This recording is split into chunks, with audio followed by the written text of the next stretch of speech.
happened during the week. The President Marianta Njomia came out with her cabinet, and it was announced this past weekend, and it was a highlight of the weekend, which now we have a new government in place. There had been complaints that the government was late, but with what she presented, you can now understand why it took her that much time to put it together. So there have been also some action on the ground and ground zero in several ways. Tragically, as well as good actions on the ground. I'm here referring to the death of Field Marshal in Cebu, which was very tragic and demoralizing to many of us, I should say. And the saddest thing is that it came from the hands of fellow Ambazonian fighters. That is not a good thing. That's not what we want. And of course, we have seen some attacks on the enemy in some areas, and we're going to review all that. But before I go ahead, let me say hello to fellow Ambazonians. I'll do my best again, like I tried last time. I don't know if I'm getting any better, but to those in Manu, I say Echina Gore, and in come to Laima Bove, to Laima Nawai. And to those in Mancon, Njilale, Njila, and to in Bakwere, Elala Bamu in Bakwere, in Bafut, Abala, Nishima, and in Akum, say Abelale, Abela, and Pingin, Nzela, Nzela, Buma, Nzela, and Akum again, Machata Wone, Machata Wone. I think those are the ones I can pick onto at this time. So please do me a favor, if you can share with me how to say hello to you in your dialect, that would be great. I think in Bangwa it says Alake in Bangwa, Alake in Bangwa. And so I'm really glad to be here today. I'm sorry I missed last week's show because there was a technical issue and we could not resolve it on time. So for that reason, I could not run my show. And of course, one other news-worthy event that took place at the end of the month was, of course, the award of the most productive fighting force in Ground Zero. You remember, we gave that award at the end of the month, and it went to the Expendables of Ndian, the Expendables 100 of Ndian. They won that trophy, which are presented right here on the war zone. And the trophy carried a cash prize of 1 million amber. And I want to assure you that that money has already been dispatched. It's already in the hands of the Expendables. So the money was already sent down as we promised. They have the money right now. So the Expendables have already claimed their prize. And so I would like for you to go ahead and do the sharing. I can't get, is the audio on? Can you let me know if you're getting me, please? I don't know if, can you hear me? Let me know. Can you hear me? Let me know if you can hear me. Can you hear me? I can't hear myself, so I don't know if I'm being audible enough. So let me know if I'm coming out, if you can hear me. Yes, so again, all right. Someone says yes. Okay. I don't know. There seemed to be a problem. There seemed to be a problem. I don't know. Okay, we're back on. All right. All right. I think we're on again. So I would not like to take much time since we already started late, but I would like to go ahead and bring in my first guest, who is none other than the newly elected Chief of Defense, the DOS for Defense, Reverend Assom. I would like to have her with me as the first guest, and we'll go over some of the things that have been going on in terms of the defense of our territory on ground zero. Reverend Assom, are you there? Yes. Okay. Greetings. Greetings. All right. Nice to have you. And yes, I like for us to just go through a few of the things. First of all, congratulations for your appointment to lead our defense to free our homeland. I think the response has been overwhelmingly positive that you are going to do a good job. So again, congratulations for that appointment. Thank you very much. And it's a All right. pleasure being here. Okay.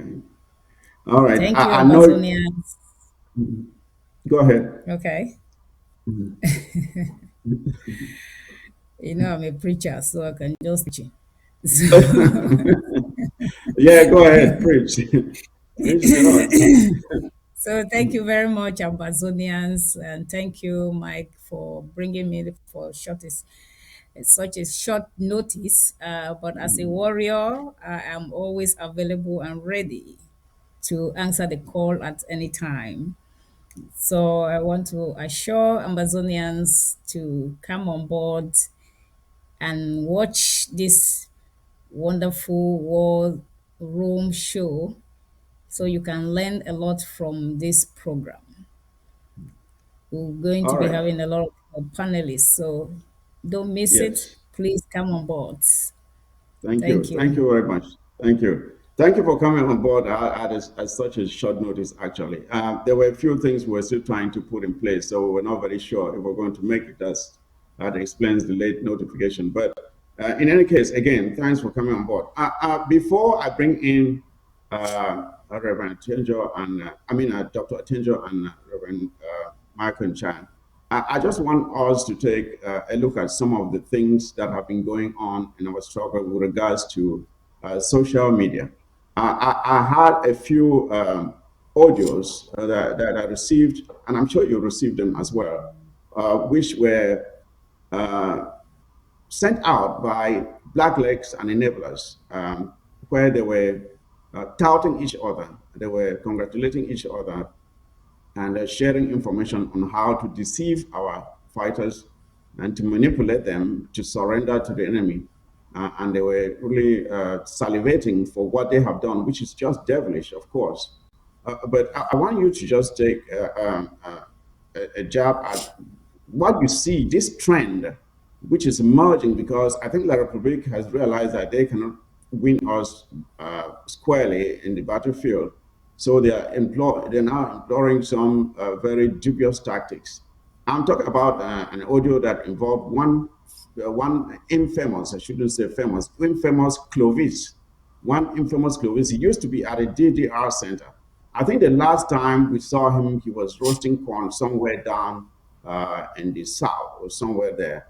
And again, he has re-emerged again with this troubling audio where they are exchanging ideas. And there are other names together with him. And the names include those of this guy called what is the name again? Ilangwe Godi. Ilangwe Godi. That's one of them. And then another one is Akamebone. Akamebone is said to be somewhere in Houston, Texas. That's where he lives. That's one of them. And of course, another one is somewhere in Boya. The name is Mbala. He lives in Boya. And of course, the infamous Moja Moja that has been poking his finger in our eye for so long. Remy Azon, you are now taking the helm of defense in the struggle for the liberation of the southern Cameroon, Ambazonia. What are you going to do with this situation? What plan do you have? I'm not telling you to expose anything here, but do you think you can handle these guys and give them what they deserve? Thank you again, Chairman Fusi, for this opportunity to address Ambazonians on a couple of things. It's really unfortunate that the some Ambazonians are allowing the devil to use them in the form of thinking that they are smart because they want to benefit some crumbs of bread. But in the days ahead, we can assure Ambazonians that the game on the ground is going to change. Business is not going to be as usual. They have had it their way for so long, Mhm. and can assure them that we'll get them one after the other. So it doesn't matter how long or how smart they think they are. I think the Lord make it possible for us to know them by they themselves exposing their dubious and wickedness to us. That means there is a route and their end is soon getting close. So for us to have those audios, I think is the doing of the Lord. That very soon their days are near. So it doesn't matter how they think that they can mock us for us losing our children. It doesn't matter how they can celebrate it, how long they think they have been smart because they think they are smart. But for the Lord to bring it for such a time like this, that is a woman of God at the helm of the leadership, it means their days are numbered. I can just tell them to desist from it, or they continue and get their doom in the days ahead. I will not tell them what we are going to do, but they can be assured that their days are numbered. I know some people will record this to go and dramatize as they are doing, but it's okay. They are only giving themselves nightmare because, as far as I'm concerned, those things don't bother me. Mhm. So we're gonna get them. Wonja Wonja can be celebrating because the previous administrators did not allow us to do our job. But right now, we are mothers and we are in charge, and things are not going to be the same. Their days are Yes. numbered. Thank you. Thank you. And just to follow up on that, and I'm glad that we have the image of the guy we are talking about here. I think one of the things we need to do, and I believe we should really be very serious about it, is making sure that the faces of these people are known. We know this Clovis now, and I would like the image put up again. We know Clovis, we know Moja Moja. And when you see Clovis and you see Moja Moja, I think we should, any Ambazonian who is proud to be an Ambazonian should consider them as snakes. When you see any of these individuals, you should, in your mind, understand that you are looking at a snake. Because a person who would intentionally betray his or her own brother to be killed by someone whom you know very well is oppressing you, there is no difference between that person and a snake. And I think any Amazonian who meets any of these people should treat them as you would treat a snake. There is no difference between the two. So when you meet any of these, it should not just be the job of the restoration fighters. When you meet any of these people, treat them as you would treat a snake. I think it's very clear. We know how to treat a snake, poisonous snake for that matter. Treat them in the same way. That is who they are, and that is the kind of treatment they deserve. And let's move on to other events that happened during the week. Being the unfortunate death of Insubu, of course, in the hands of his own very brothers. Something that has happened time and time and time again. And we are waiting for this to end. And I think at this point, I would like Dr. Chenjo and Reverend Michael, if he's here, to join us.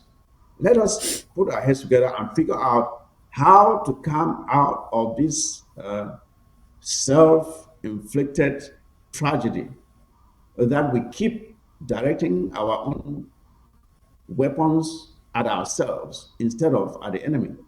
And the very sad thing is that there seem to be one group of people that are so keen on doing this over and over and over again. So, while Dr. Ochenjo comes in to join us, Reverend Asson, how are we going to handle this situation? Yeah, the problem we are facing on the ground is the fact that the fighters themselves are not willing to learn or listen to advice because they think they are trying to play smart, whereas they are killing themselves. For instance, you decided by your own decision as a man, as an adult, that you are going to defend homeland. And Mhm, just of a sudden, somebody just calls you from diaspora and say, hey, this is who I am. I'm in America. I'm going to send you 2 million, but I want you to work for me. mhm, And without thinking, they fall for it. And because they fall for it, they force them to take whatever they say oath. And once they take the oath, they make them to believe that the day they betray the trust, they will force them to pay back the 2 million that was given to them. mhm, mhm, So because they know they have no possibility or no means of raising 2 million, they are forced to buy that those lies because they are all lies. Because I don't see anywhere that somebody will sit on the phone or bring one baba from somewhere and say that I need you to swear that I've given you 2 million, you must be allegiant to me. And because of ignorance, like the Bible says that ignorant exalts a nation, because of ignorance, the boys are really falling for it without thinking. Without thinking, they are falling for it. ADF mhm, has been a mhm, thorn in the flesh in this revolution. And for anybody still falling for the games of ADF, it means it's completely ignorant. Or they have decided that they just want to die like chicken, or they just want to destroy the revolution or delay the revolution.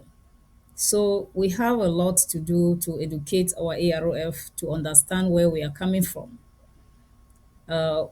because they have a lot of infiltrators among themselves. They are not mhm, honest. Some of these boys, I don't know if they enjoy what they are doing or not. For the death of Isubu, I was really shocked because I was chatting with him on Saturday night, believing that I would talk to him in the morning because it was really late. Just to wake up and somebody is calling me around 4 a.m., a general, to say that, oh, Isubu has just been killed. I said, by who? He said, by Amber, a Unity warrior. I said, why? He said, well, Mama, you can talk to Isubu mission commander who can give you details of what really happened. So I'm sure a lot of you heard my audio when I sent it to the guy privately to say that he should get back to me. I know they lost their father. Let's see the way forward. And then he took the mhm, audio and sent it out on social media. And some people are using that audio to say all sort of things. So those are the mhm. kind of things that make them to die carelessly. Because Yes. if you say that you are a soldier and you cannot keep secret, or somebody sends you something, instead of you to reach out to that person and say, hey, who is this person that sent me this thing? I just want to find out. You take it and put it Mhm, on social media. I don't know if you are trying to gain some favor from some individuals, or what is the rationale of doing something like that. And with such attitude, you can start thinking that maybe they know the death of their boss. Because if you don't know the death of your boss, you don't know who this woman is, she sent you an audio, you take it and send it to people who you think that are deceiving you again to send you another money. mhm. Maybe you want Yes. them to you to be the boss of your dead boss. So that's the way I analyze the whole behavior of that particular mission commander. And then looking Mhm. at the death of Isubo with no blood and anything, you can tell that it Yes. was an inside job. was an inside job, which means Yes. his fighters betrayed him to whoever killed him and he was strangulated. If you look at it, it shows that he was strangulated. There is no blood anywhere. So when you have fighters like that that you cannot really trust, and they are calling you, oh, pa, your place day, your place day, and then somebody reach out, instead of him to show some responsibility, he takes your audio and send it to people out there to dramatize it. It really calls for a And, concern. and just to follow up on that point, it is very strange that a general will fall, and it's not like he was alone. He was with company, and none of those Exactly. around him were hurt. No Exactly. one else was hurt but himself. So, Exactly. like you have said, I see some complicity in his death from those around him.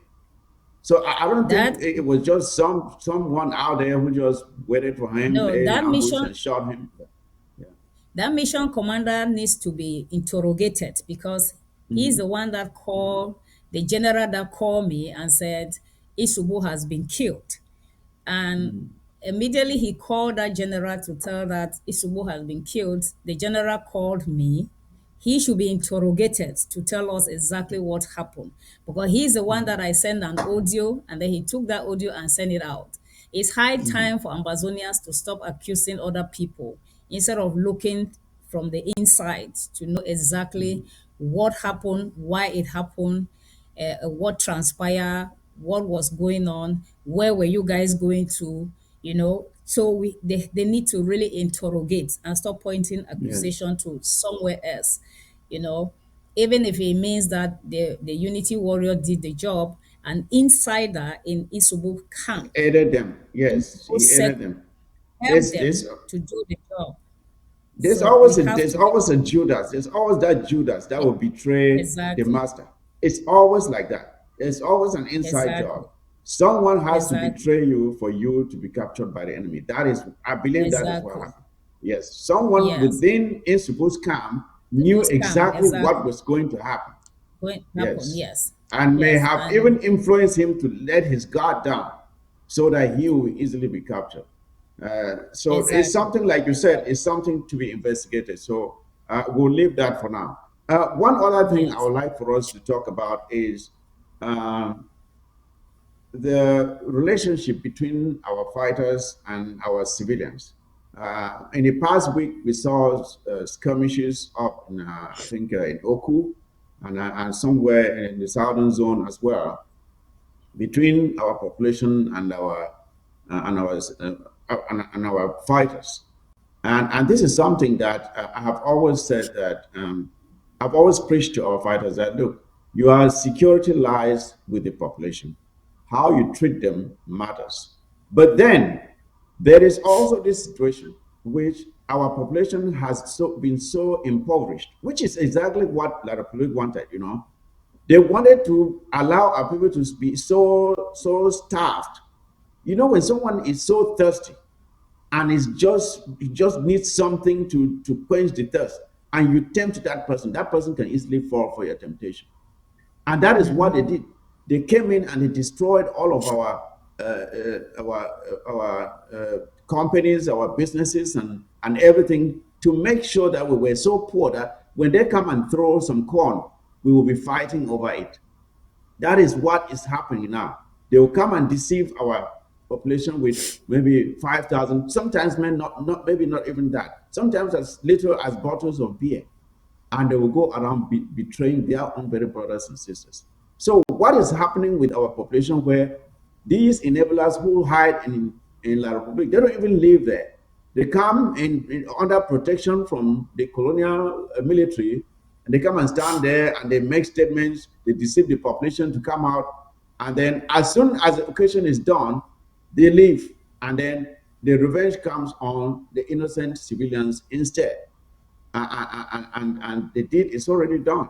So I don't know how we're going to handle this situation. If you can throw some light on this matter.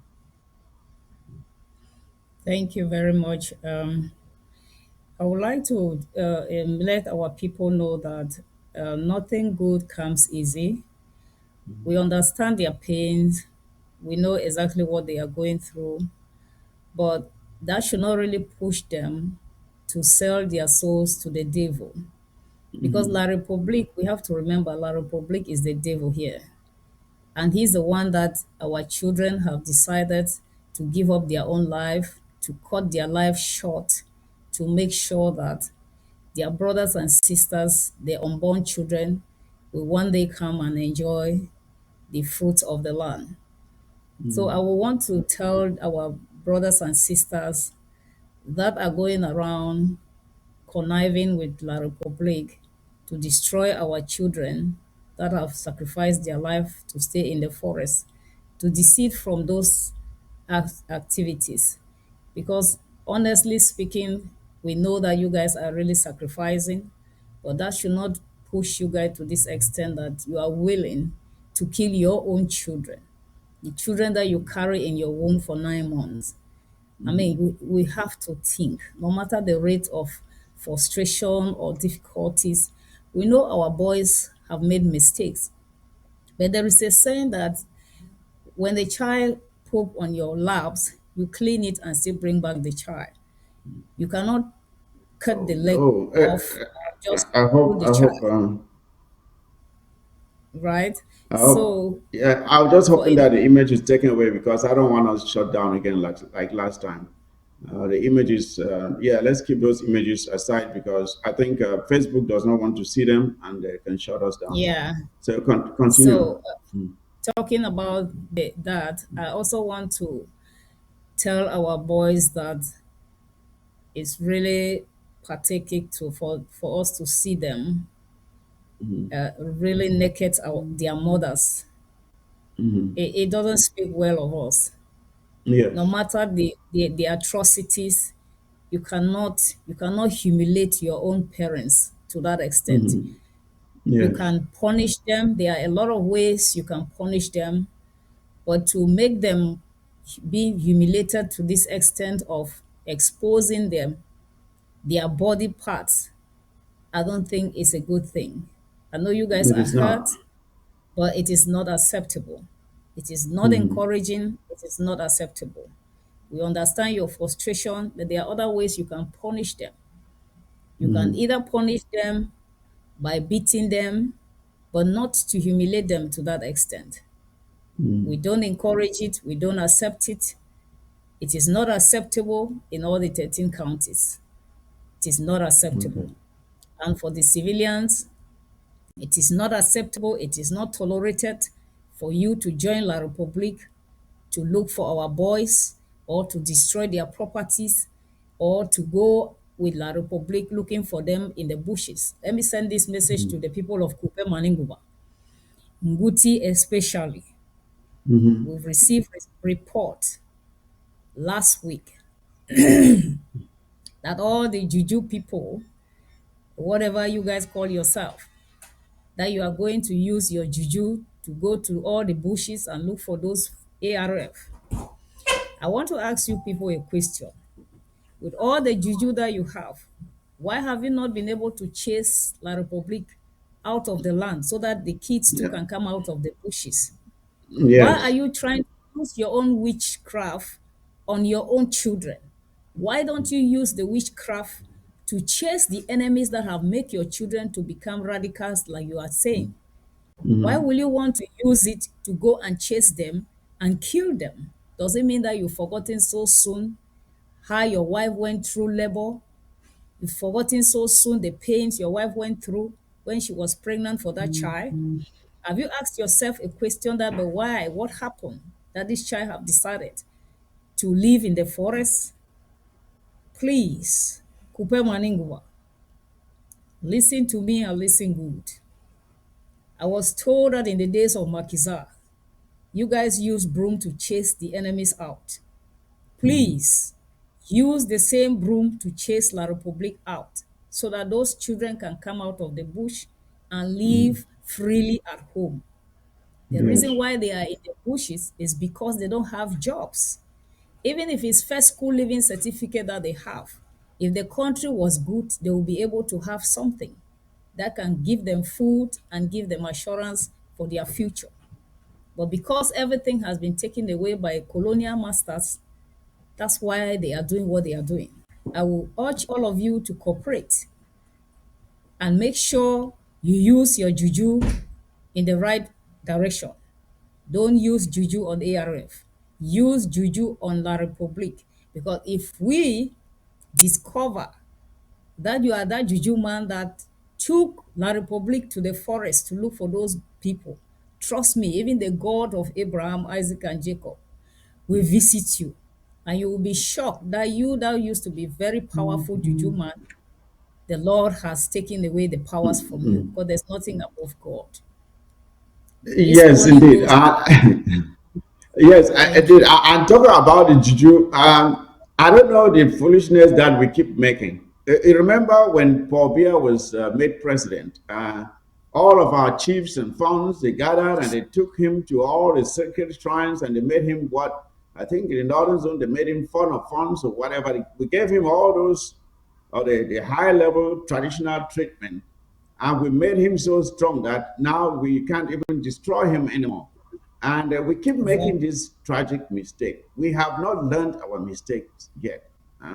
We keep making this mistake and we keep trusting others more than we trust ourselves. Despite all the terrible things that they keep doing to us. And I'm talking about the situation of our youth, the fact that they can't find jobs, the fact that the economic situation is so poor.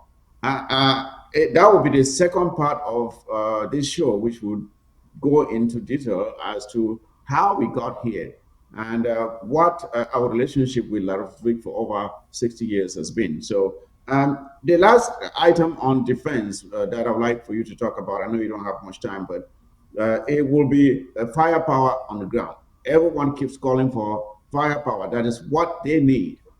How are we going to get firepower on the ground to make sure that we chase this enemy out of our territory once and for all?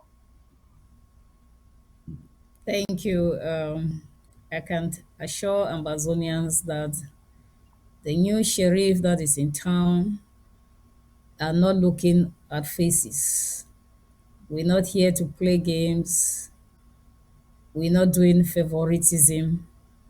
We are going to make sure that the 13 counties have firepower. No matter how difficult the thing they might look like, FACO is going to have firepower.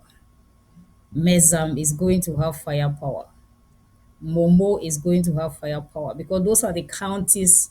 Kumba is going to have firepower. Mm-hmm. Meme. Mm-hmm. Those are the Amen. counties that colonial masters leave. They have all run away from the suburb of those rural areas. They are now living in the town, in the cities. So they leave from there, they drive to their various jurisdictions, job, and then drive back. Mm-hmm. But we're going to be monitoring their movements, and trust me, we'll get them one after the other. It's high time. Thank A word to a wise is sufficient. It's either you Yep. live in peace or you will live in pieces.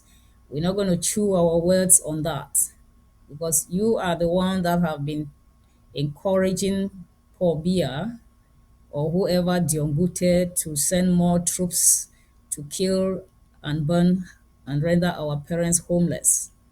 We're going to be tracking you down in the days ahead.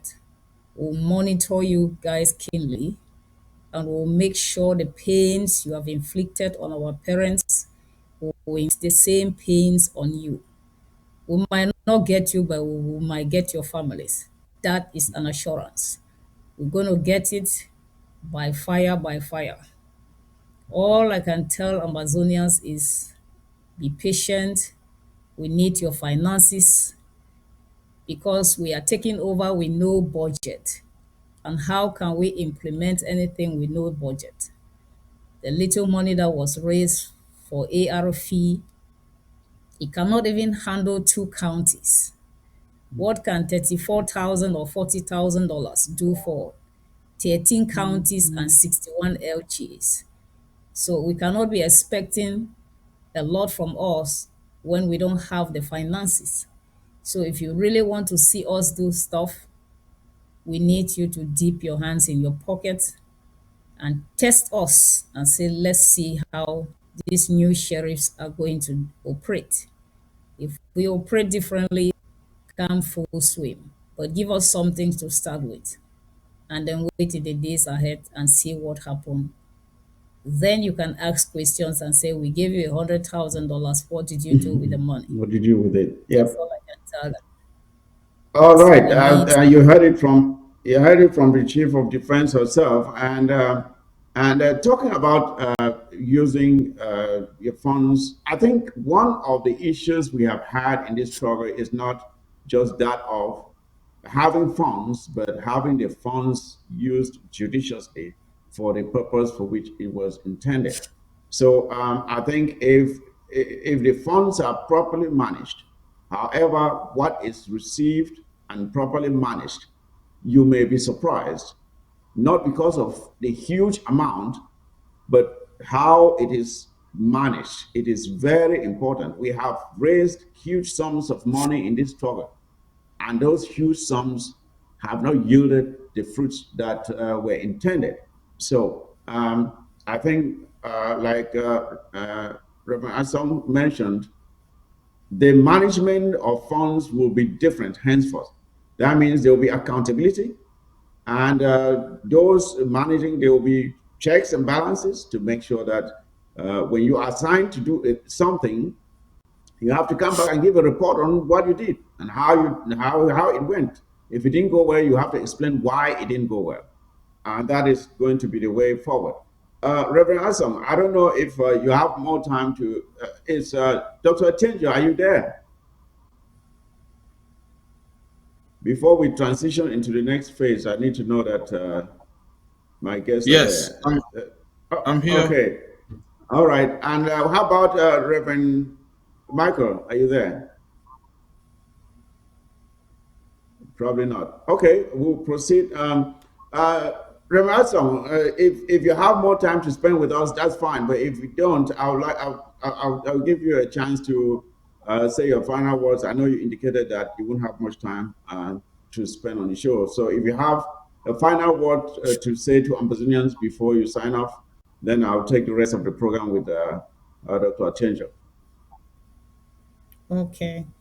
Um, Thank you very much, Dr. Tianjo. Greetings to you. Amazonians, we are counting on you. DSS is counting on you. Don't allow what has happened in the past to hinder you from coming on board to support this new defense team. We are going to be working differently. We have various committees in place that will be managing affairs. It's not going to be a centralized thing like before. So we have different committees that will be handling affairs. So there is going to be a lot of accountability and transparency. And these committees will involve ground zero and diaspora. So they will see what is happening. They will know who got what and what happened if things are not delivered appropriately. So just have confidence that the team on board is very reliable and they are very serious, committed, and devoted people. Just work with us and you will see the game on the ground change. Before I leave, I want to plead on the civilians on the ground that please stay focused, don't be derailed, don't be distracted, don't allow La Republic to influence you to do stupid things. Start asking yourself that why is it that only the English speakings are being killed? Why is it that the English speaking houses are being burned? Why is it that the francophones houses that are in Ambazonians and their houses are not being burned, they are not being killed? Start asking yourself those questions and then see that you are really discriminated and you are really considered as third class citizen, not even second class, third class citizen. So you know what that means. Ambazonians, we need to really work on this mental slavery that La Republic has inflicted on us, that has caused a lot of us to refuse to change our mentality. And until we accept to change that colonial mentality, then we can really move forward. But I leave you with this word that we are going to work together. We're going to reach out to all the fighters that are willing to free homeland. If you believe strongly that you want to have your independence, we're going to be reaching out to you. I know some of you like to record people, but I'm a defense chief. If you record me and send outside, I don't have a problem with it. But I'm going to still stretch my hand to reach out to you to see if we can work together as Ambazonians. You can maintain your calm, you can maintain whoever you want to maintain, but I'm going to still reach out to you as a mother to see if you are willing and ready for us to work together and stop killing your own brother so that we can free homeland as fast as possible. Before I go, Mike, there is an audio that was sent out by, I think, Capo Daniel, saying that ADF and ARF has come into an understanding.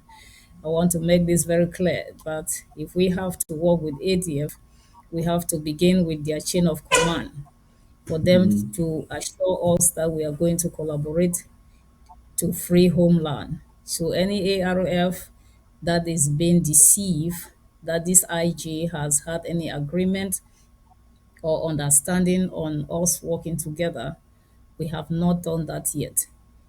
Until that is done, then you guys can believe anybody that is trying to tell you any story. We don't want anybody to be killed anymore. So Yep. please stay focused, stay strong, be honest to yourself as an ARF. If you are an Ambazonia military person, in military, you have to be honest. That is one thing all of you have to know. In military, you cannot lie. You have to speak the truth. But what is killing a lot of you is lies. You tell a lot of lies. You try to play smart, and you think that you are smart. The more you are telling lies, the more your days of being killed are closer. So the earlier you speak the truth, the better. If you are working for ADF and I'm working for ARF, there is no point trying to set me up to be killed if you are truly working to defend homeland. There is no point trying to say that you want to smart me to collect money from me because I'm interim government, while you know deeply that you are working for ADF. When you do that, even God himself will not be happy for you. If you are set a trap, you easily fall. So choose who you want to serve, focus with that person, and let's work to free homeland together. That's the message I have for you. God bless you. You guys enjoy the rest of your evening with the show. Thank you. All right. Thank you again, Reverend Son, for coming on board. It was a pleasure having you. At this point, I would like to welcome Dr. Atenjo, and we will continue with the second phase of the program, which is going to be very, very exciting. I prepared a PowerPoint presentation because I didn't want to miss anything in what I'm going to say here, and this is going to be the report card of our cohabitation with French Cameroon or La République du Cameroon for 60 years. If the PowerPoint is ready, I would like to have the first slide put on, which shows the two maps, the map of Ambazonia and the map of La République du Cameroon before the unholy union, before we were compelled to come together with La République against our will. We were given only two choices instead of three. So, fellow Ambazonians, what you are looking here on the left-hand side is the map of Ambazonia. You can see clearly. You see Nigeria to the left, you see Manfe, you see Bamenda, you see, I can't read here, the Kumba, and you see all these towns you see here, British Cameroon. Cameroon there is spelled with a K because that is a map that was in place at the time that the Germans were leaving Cameroon. That is a map. And you can see also on your right-hand side is a map of La République du Cameroon. You can see their own towns. You see Ngaoundéré there. you see Marwa, you see Chang, you see Komsamba, Douala, Yaoundé, Eboloa. There is no Bamenda or Kumba or Boya on the map on your right hand side. So I just want this one. You can keep this for the record. So when those who are preaching that oh, Cameroon has always been one, no, we have never always been one. We had been two separate states that came together. So you can see there, Republique du Cameroon. That means you can see clearly that La République actually went back to its name before we came together. So when people say we are seceding, we are not seceding. We are simply respecting the decision that La République took when they decided to secede from us, when they decided to go back to La République du Cameroon, the name they had before we came together. These two maps, ladies and gentlemen, show exactly our history, how it all started. So, the next slide, please. I would like for us to go to the next slide. And the next slide will be the one where we unfortunately now came together with La République du Cameroon, and that was the beginning of our misery. That was the beginning of our suffering. It was the beginning of our subjugation, our domination, our exploitation. Dr. Attenjo, please come in and let us discuss this. These two maps first. Let's Okay. talk about them before we go ahead. Yes. Thank you, Chairman Mike, and congratulations on your appointment as the Undersecretary for Communications and IT. So, I'm delighted for you to have brought me on the show today, and it's quite exciting for us to talk about the history of our enslavement. We were enslaved by La République from the day we joined, and I really like the way you put it up there on your slides, that the Yeah. beginning of trouble. Yes, Mhm. trouble started when a fraudulent plebiscite was organized, during which they actually did not follow the rules of a plebiscite. And then we came up together as a united country. And then you in when President Amai in 1972, the unitary state was actually abolished, which means that Mhm. he decided to downplay or abrogate the terms of the agreement that was Agreement. reached in Fomband, Mhm. and then decided to create make it. It was a federation, and now it became a Mhm. united republic, and United. then eventually, and then Paul Biya took over, and then created La République, which is the original name of the French Cameroon. So Mhm. in this case, yes, they broke away from us. They seceded from the union that we had together, and that is how our assimilation has grown up and has prevailed all this time. Thank you very much. And just so that people understand, because there's been La Republica has tried to spin this thing and spin it. And before I go ahead, I have to return the favor as well and congratulate you for being the SOS for Health and Social Services. Congratulations, Thank you. Dr. Tenjo. You deserve it, and I know you're going to do a great job for Ambazonia. Thank you. So they have tried to spin this thing time and time again to make it seem like, oh, we have always been one. There was no, and that is why they try to distort our history. They will not want to celebrate the 1st of October or their own Independence Day, the 11th of February, right? So they Yes. don't want to celebrate those days so that it shouldn't seem as if we were ever two states. They want it to seem as if we have always been one, which is a big lie, of course. As can we have the evidence as depicted on these maps. So, oh, now let's move forward. So, what we have lost as a result, the next slide, what we have lost as a result of our cohabitation with La Republique du Cameroon for the past 60 years, what have we lost? I would like for us to go through and see. I know the list will be it will be too long for us to exhaust, but we'll just try to go through some of those things. Next slide. To see what exactly we have lost during these 60 years that we have lived with La République du Cameroon. Um, yes. So the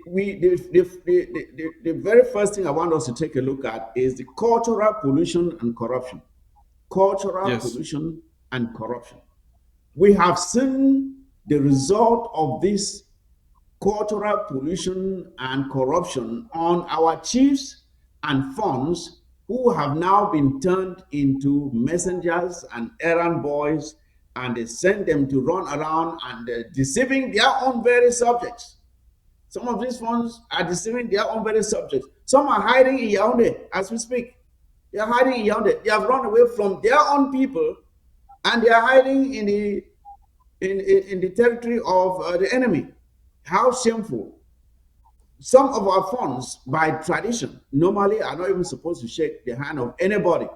But we have seen some who have now done away with that tradition, and they go as far as shaking the hands of some high level politicians. I think one fund shook the hand of Shantabia. Just imagine that. We have They have dealt away with our culture, and some of these funds and chiefs have turned into what I would call plantation managers. They have become plantation managers for the enemy. They do whatever. It's like their people are supposed to be so molded so that they are malleable for exploitation by La République du Cameroon, and it's so sad. So, what can you say about this phenomenon, Dr. Chandra?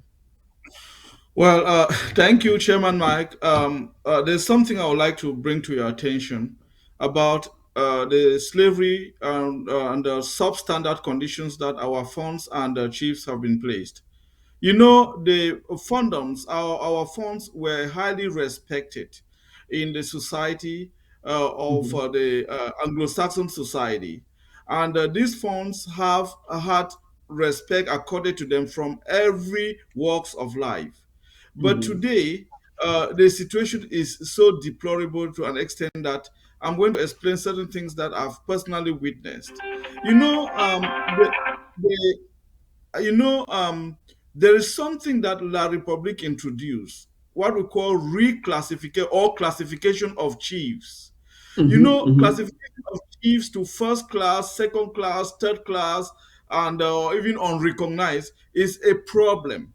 And our politicians have fed fat on the chiefs by making promises to them that they were going to go to Yaoundé, follow up documents for them to be classified to first class, second class, and third class chiefs, so that they can be receiving some allowance on a monthly basis. I come Mm-hmm. from a village where we had a powerful fund, but I was very disappointed one day when I saw the late fund of my village so depressed because the neighboring village had a parliamentarian from that village, and the parliamentarian, because of some differences that they had with the fund of my village, went to Mm-hmm. Yaoundé, followed things up for the fund of his own village to be receiving allowance, and Mm-hmm. he brought that and put in the face of my fund, and my fund was so disappointed in himself. He felt so humiliated. So these are the kind of things that La Republic has brought in, and these gullible politicians use it to actually downplay on that institution where the Mm-hmm. funds have been reduced to beggars, they have been reduced to plantation workers and managers, they have Mm-hmm. been reduced Yes. to errand boys, because these politicians come and tell them, you know what, if you do not rally your people, if you do not subject your people to follow me or to follow the party that is in control, then you are in trouble. You might even be removed from the position of the fund, from a fund. Mm-hmm. And then another thing is that of being gazetted. There's, you know, this thing that once a new phone is installed in a village, you have to go through some documentations, all things, Mm-hmm. and go to Yaoundé, change files, take allowance, all those things like that. They spend money in order to be gazetted. and then once they are gazetted, they celebrate. And you see, in this struggle, you can see that the funds have no choice but to follow whoever is beating the drums of the day. Yes. Yes. In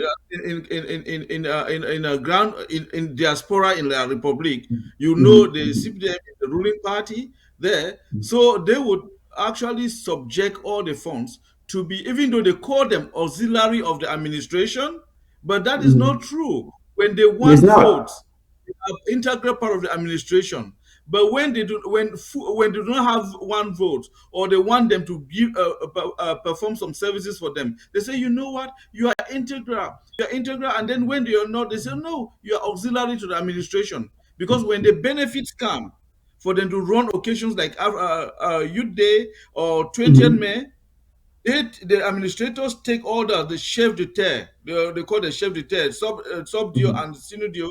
They took all the money to themselves, but and then call on the funds to make contributions and also add to what they have in order for them to feed. And then that time they call them auxiliary of the administration. But Yes. once they want, Yes. when they want vote, and they want them to subject their citizens Their to population. on Yes. inhuman Yes. to bring them vote, they call them integral part of the administration. So those are some of the conditions that they have put before the funds and have turned them to beggars. Yes, and most of these funds do not really have a choice than to follow, because they are being threatened with things like, we are going to remove you, we are going to declassify you, or your fundum is going to be removed or reduced to nothing. Yes, so that is an Uh, institution that has been and abused for over. these are some of the very devilish tactics that they have used. First of all, you have to understand that La Republic comes from a culture where they have no tradition. They really don't have any Yes, tradition, because you look at their attire. Their chiefs wear a jacket that is like just like a civil administrator. They don't have a yes, traditional attire for their chiefs or funds. They wear a jacket and a hat like almost like a colonial Dio.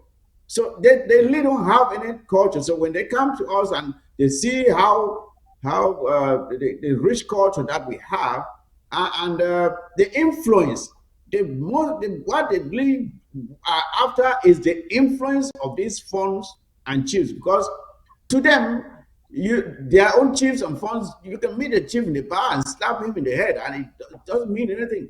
But they come to us and they yes, see how we revere our traditional leaders, and they see the respect that they get, and then they want to to to to exploit that for political gain. And that is what they have been doing. And they have reduced them into simpletons. Imagine you take a phone and you now want him to go and chase documents to Yaoundé. What nonsense is that? A phone should be somebody who should just sit, and what is his comes to him. He doesn't. He shouldn't exactly. go chasing dossiers or documents anywhere. And recently we saw these images of some of the funds and chiefs. I think mostly funds in France, right? We went Yes, to France for what? To go and learn how to come and open a museum. Do you need to go to France to really learn how to start a museum? Do you need to do that? And that's just I how they manipulate them, and they entice them with all these things, and they turn against their own people. They sell their people for an eternal period of exploitation. It is very sad. But let's move on to the next topic, which is education. mhm. Education. Our educational system has been envied by even the French Cameroon themselves. They have envied us for us the standards of our educational system.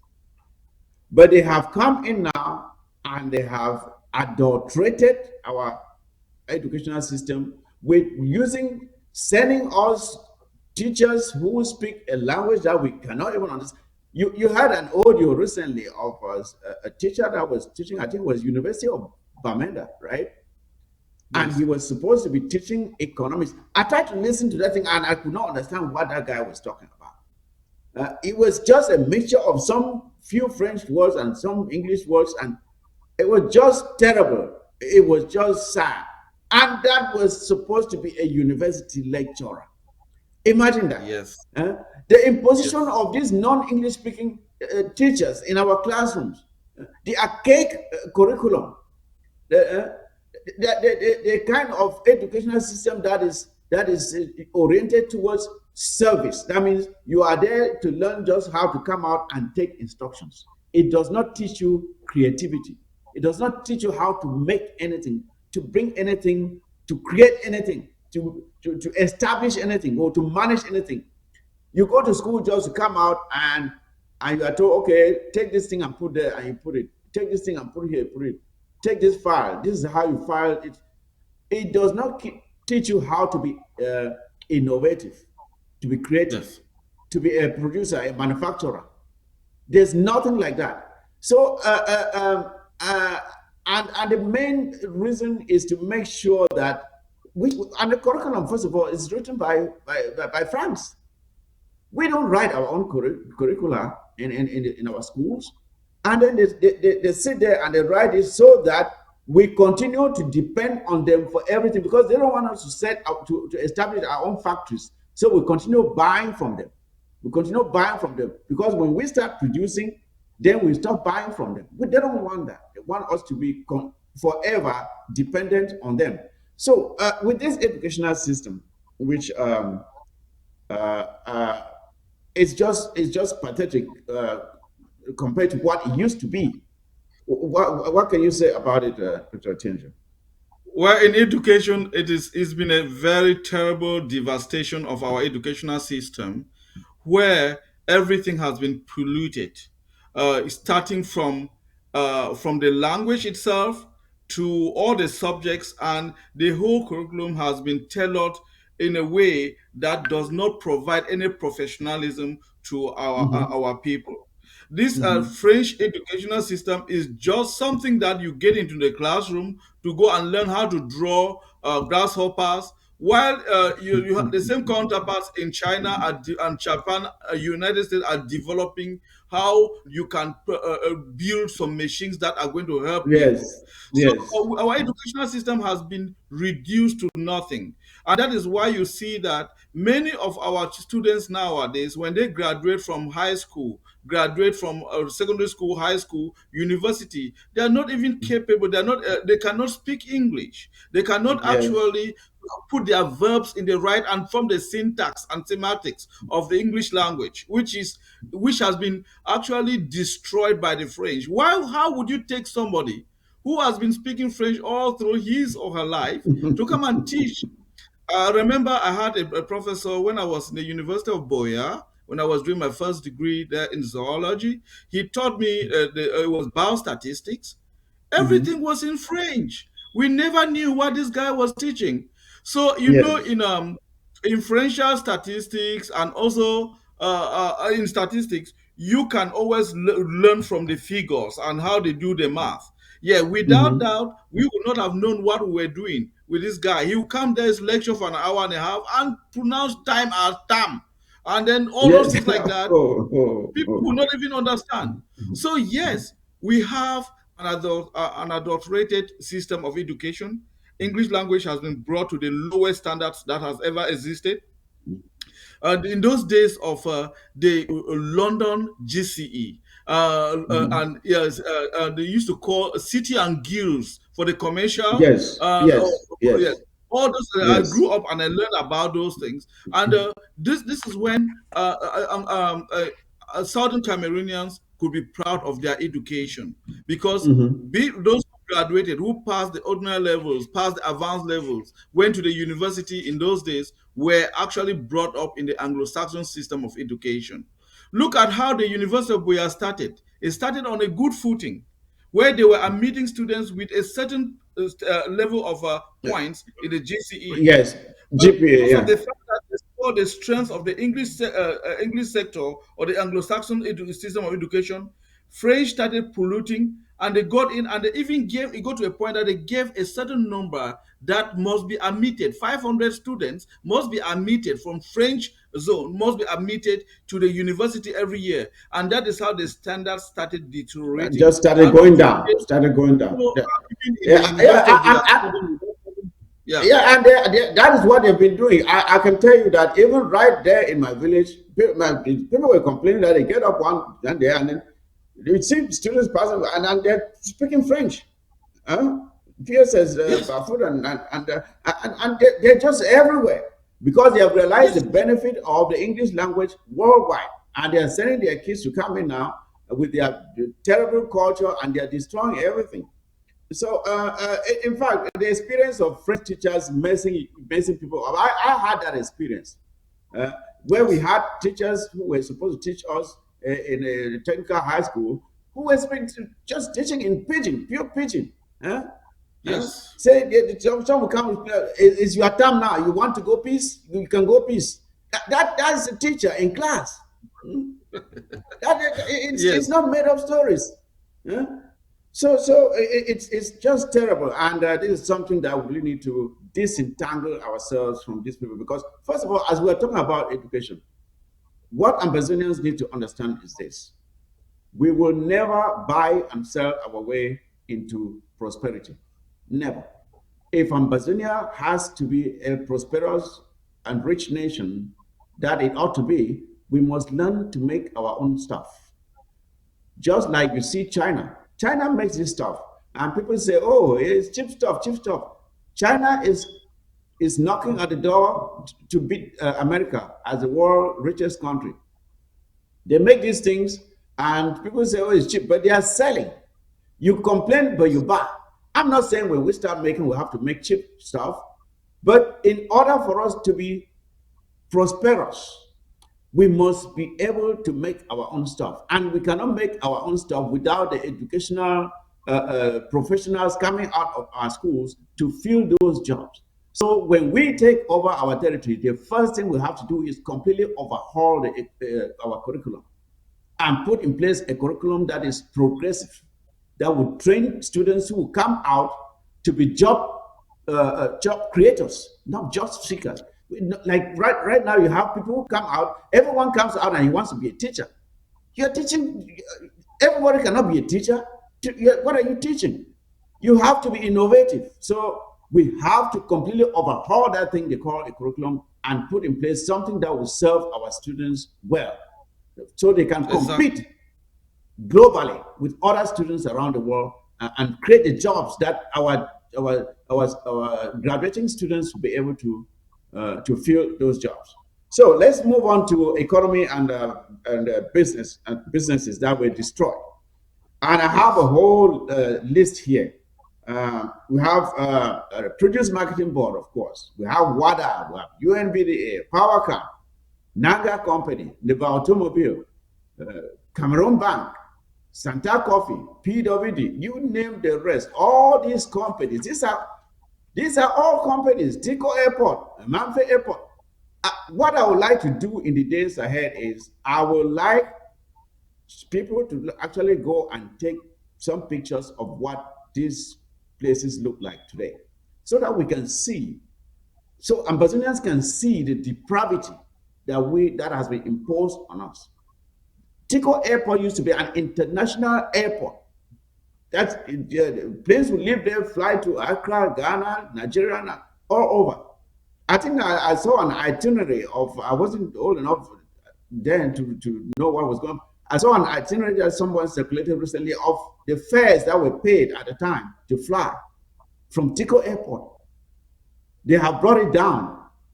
Bali Airport, it used to be functioning. Victoria Deep Sea Port, a natural deep sea port that needs very little maintenance. They intentionally do not want to develop it because they don't want to see Ambazonia developed.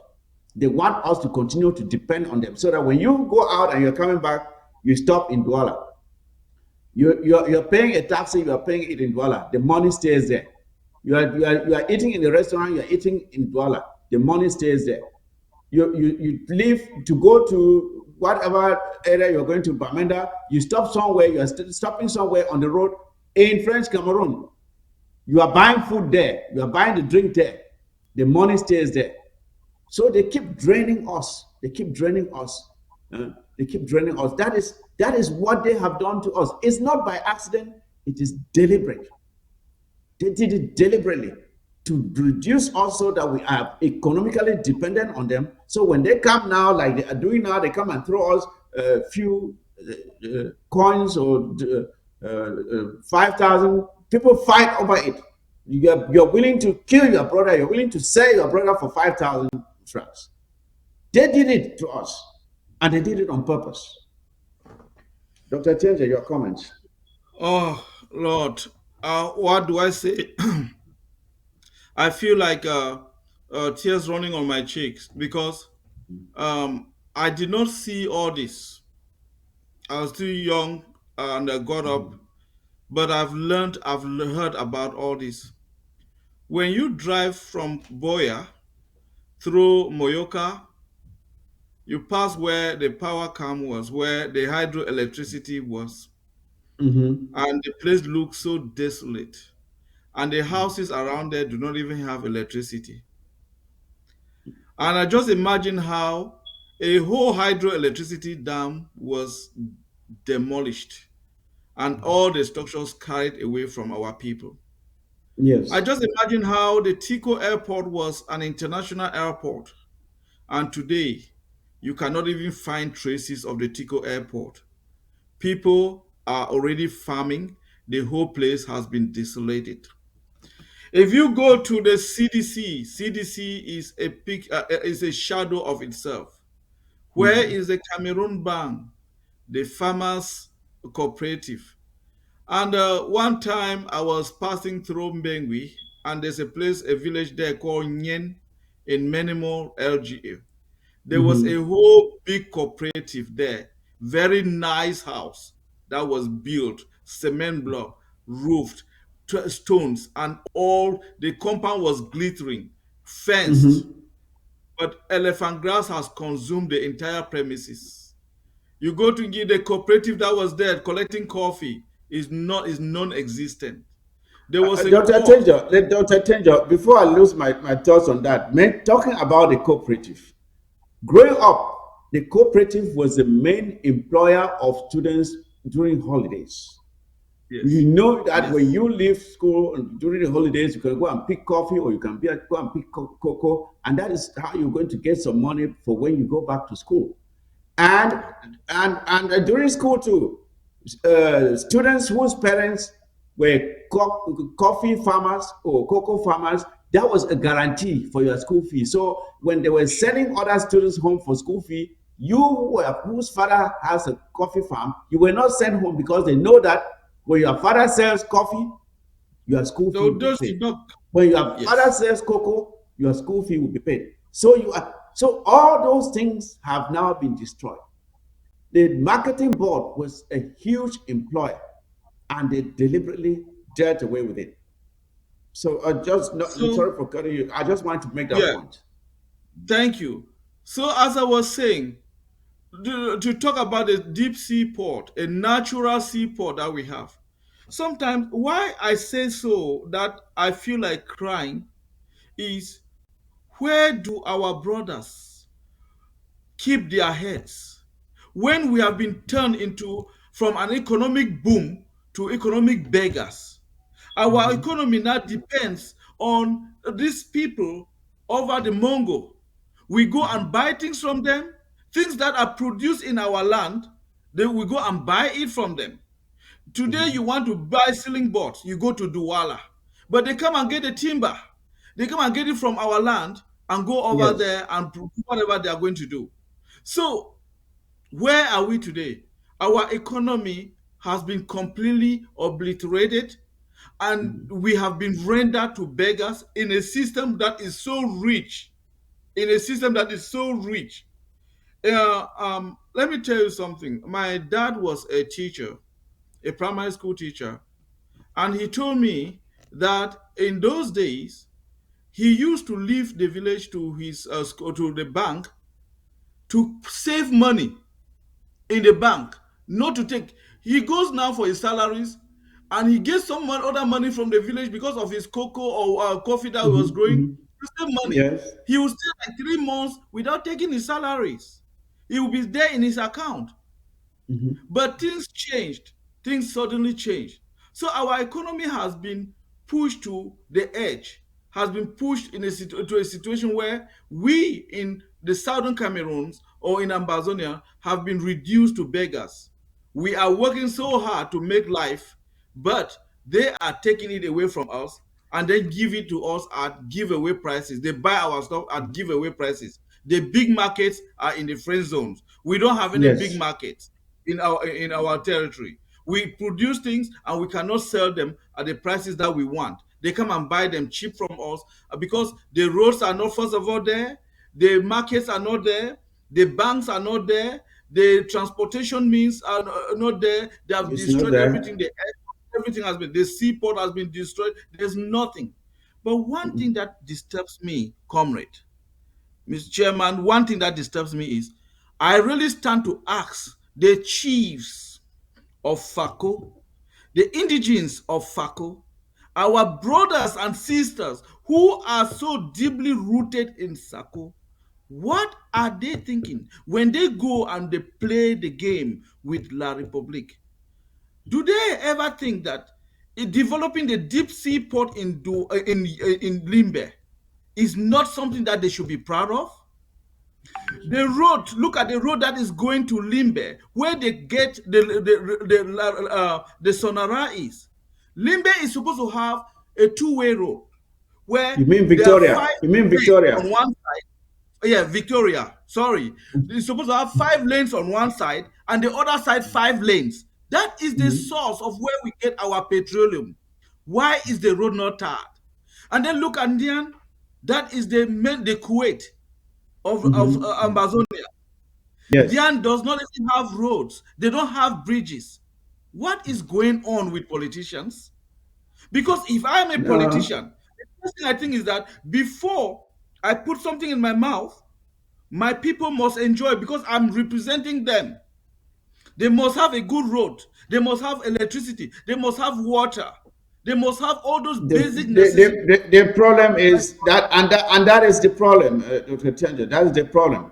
When you have people in place who don't even know why they are there, not that they don't know why they are there, but they are there for themselves. They don't care about those they came to represent.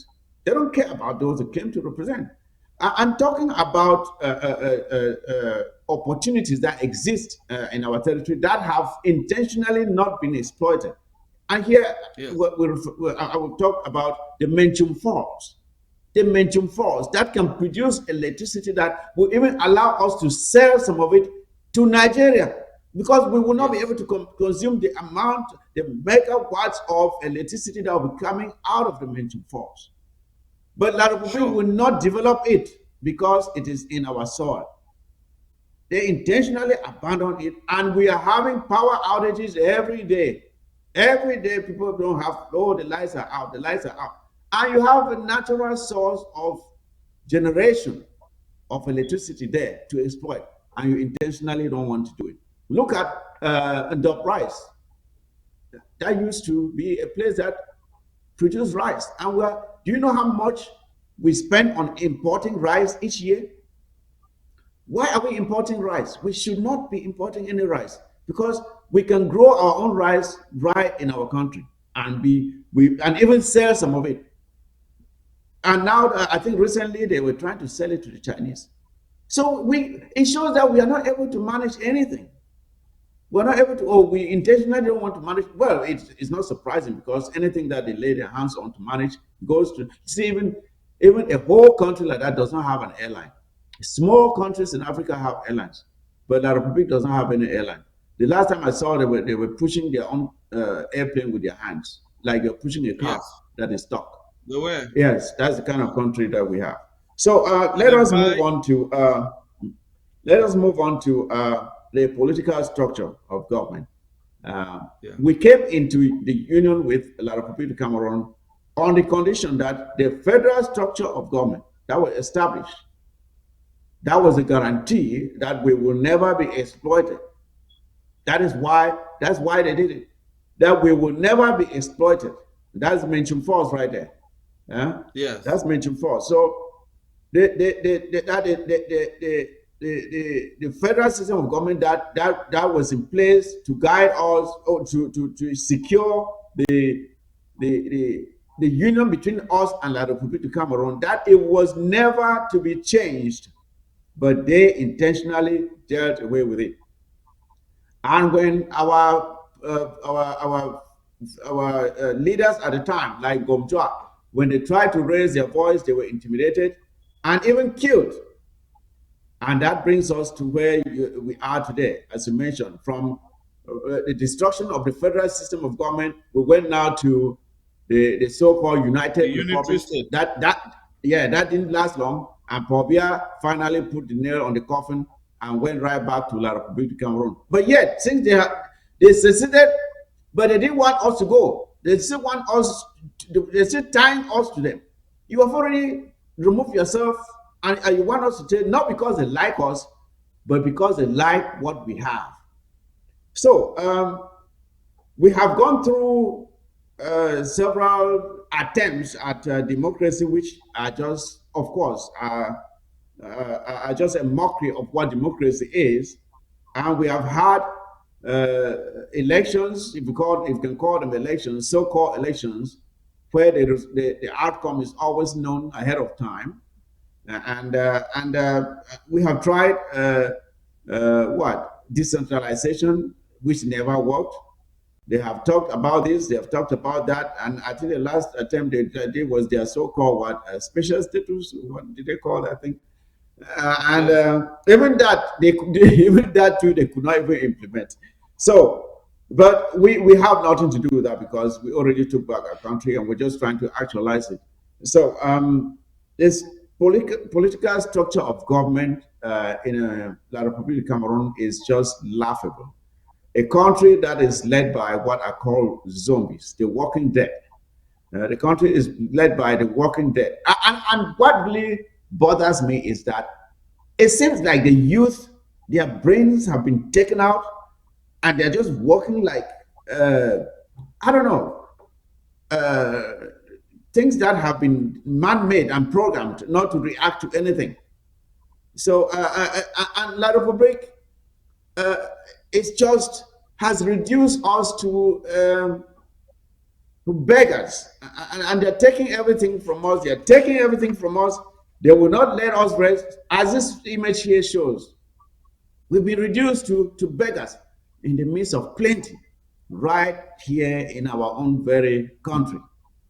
And you can see La Republique and France.